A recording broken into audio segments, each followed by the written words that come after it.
Hey guys, hello, how are you doing? Good morning, hope you are well. We are in December, the first Sunday of December. Hooray, December 2020, the final month of the year. 2020 coming to an end. Ooh, what a year. What a year. It's been an unusual one, I think we can say, unprecedented, global pandemic, economic contraction on a huge scale, disruption in everyone's lives.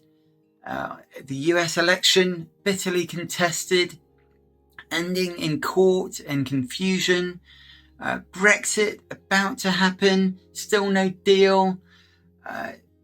Everyone dealing with the lockdown and suffering in different ways and having to cope with things like loneliness. It's just so much, and it's easy to lose hope, isn't it? In those kind of times, faced with these things. And yet we're now in Advent, which is the season of hope. What a contrast. It's like we're entering the season of hope in the middle of the season of despair. It's a bit strange. When I was younger, I memorized a part of a speech by Martin Luther King, the I Have a Dream speech. And there's a line in that which is, with this faith, we'll go out and carve a tunnel of hope through the mountain of despair. Feels like we need to do that, doesn't it? That we're faced with this mountain of despair. How can we carve a tunnel of hope through that? Well, this is the time of year that's all about hoping for things. And we understand that with Christmas. So when you're a child, you have a Christmas list and you write a Christmas list. And my kids have just done this. They've written their Christmas list and they're hoping to have things on that. But that's quite a simple, simplistic, short-term hope. What we're talking about with the hope in Advent is actually a much more profound, longer-term hope. And that's what I want to talk about today. That's what I want to focus on, this hope that is a bigger, deeper, longer, lasting thing. So let's just look at the Advent story. So in Luke 1, the story starts with a priest, Zechariah, having maybe his once-in-a-lifetime chance to go into the Holy of Holies, and there he meets an angel who gives him unbelievable news. Says, you're going to have a child. He and his wife are going to have a child, even though they're very old. And Zechariah's response is, well, how can I know that what you say is true? I'm an old man and my wife is also old. Other translations say, how can I be sure of this? Or how can I know this for certain? So you can sense the skepticism in his voice, and he's struck dumb for his lack of belief. And then the same angel, Gabriel, goes to Mary, and that's where we pick up the story here. So this is Luke 1:26. In the 6th month of Elizabeth's pregnancy, God sent the angel Gabriel to Nazareth, a town in Galilee, to a virgin pledged to be married to a man named Joseph, a descendant of David. The virgin's name is Mary. The angel went to her and said, greetings, you who are highly favored. The Lord is with you. Mary was greatly troubled at his words and wondered what kind of greeting this might be. But the angel said to her, do not be afraid, Mary. You have found favor with God. You will conceive and give birth to a son. You are to call him Jesus. He will be great and be called the Son of the Most High. The Lord God will give him the throne of his father David, and he will reign over Jacob's descendants forever. His kingdom will never end. How will this be? Mary asked, since I am a virgin. The angel answered, the Holy Spirit will come on you, and the power of the Most High will overshadow you. So the Holy One will be born. To be born will be called the Son of God. Even Elizabeth, your relative, is going to have a child in her old age, and she, who is said to be unable to conceive, is in her 6th month. No word from God will ever fail. I am the Lord's servant, Mary answered. May your word to me be fulfilled. Then the angel left her. So let's just compare Zechariah and Mary for a second. So both were godly people. You've got to remember that. They're both godly. They're both chosen for important tasks. Both received unbelievable news, but one responded in a negative way and one in a positive way. So on the one hand, you had sort of a disbelief in this cynicism, and then on the other hand, you had an acceptance and a wonder. Zechariah said, well, how can I know that what you say is true?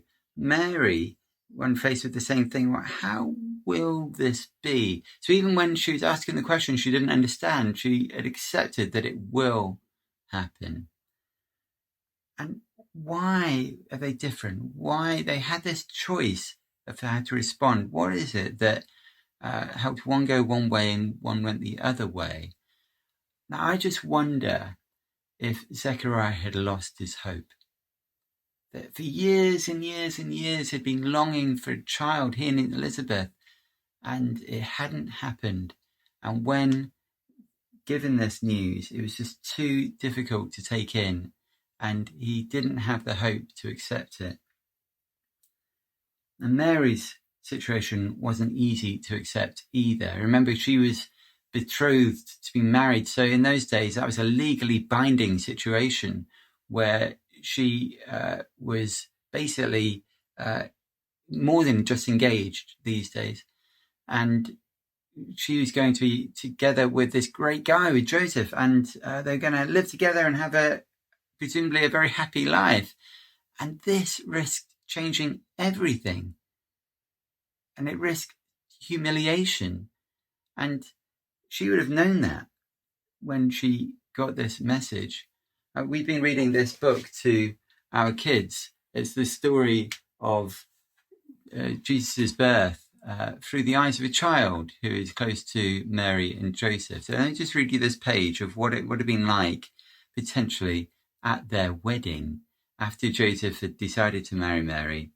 And this is this bit. Ptolemy's dad was dependable as ever, faithfully refusing to think bad of anyone. That's why they were among the few outside the family in the congregation who had been invited. He grasped Joseph's hand in congratulation. How we got to this point doesn't matter now. All blessings on you, Joseph. Joseph took a risk, returning his hearty handshake and lowering his voice. None of this is how it seems. Jamie saw the family staring at Joseph as he went to prepare himself for the vows, wondering what he could mean.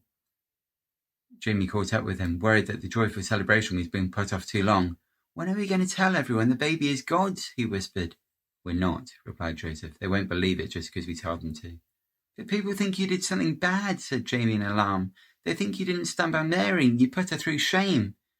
But they'll think those things of Mary anyway, said Joseph gently. Her disgrace would be far worse if they know the baby isn't mine. Best if I share it with her. The angry brothers and the rabbi's sneer far outweighed the calm, steady faces as they began.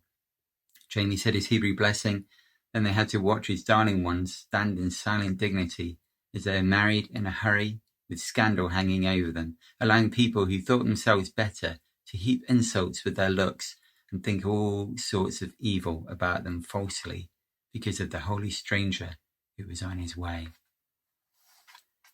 You know, choosing hope and being accepting and positive is not the easy route. It's actually often the hardest route. And society will make you think that cynicism and sarcasm and negativity are somehow sophisticated. They're not. It's much harder to choose hope and faith. And it can feel like you either have those things or you don't. You can, you either have that hope and you're lucky, or you just don't have it and you're unlucky. But that's not true. How can we actually be like that? Well, if we look at Mary's character, we can get some profound insight into how it was that she was the way she was. When Jesus is born, they put him in a manger, in a feeding trough, and the shepherds have this angelic visitation, amazing, and they rush off to find Jesus. It says this: they hurried off and found Mary and Joseph and the baby who was lying in the manger. When they had seen him, they spread the word concerning what they had been told about this child, and all who heard it were amazed at what the shepherds said to them. But Mary treasured up all these things and pondered them in her heart. Remember Mary's situation. She'd been shamed And Joseph was going to call off the wedding. Who would believe her story then? But now they've got this independent group of people saying these things about angels visiting them and what they've been told them. This was her chance to clear her name or to improve her standing in the social order. And what did she do? She treasured the things up and pondered them in her heart. She chose the secret way, the private way. She chose to focus on God's approval, not man's approval.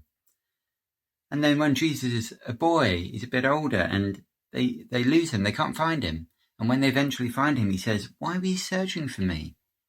Didn't you know I had to be in my Father's house?" They didn't understand what he was saying to them, and they went down to Nazareth. He was obedient to them, but his mother treasured all these things in her heart. Mary's whole character was one of dwelling and pondering and seeing the hope in things, and she dwelt on the wonders of God. She'd been told who Jesus would be by the angel, hadn't she? So she could focus on the person of Jesus, not just the visitation or the miracles, but the actual person of who he was going to be. And she could have tried to work out the shepherd's story. Are you sure? Was that lightning? She could have been skeptical about Jesus' boyhood comments. He's just a boy. What does he know? But she held these things close to them. She thought about them a lot. She prayed about them. And where did that lead her?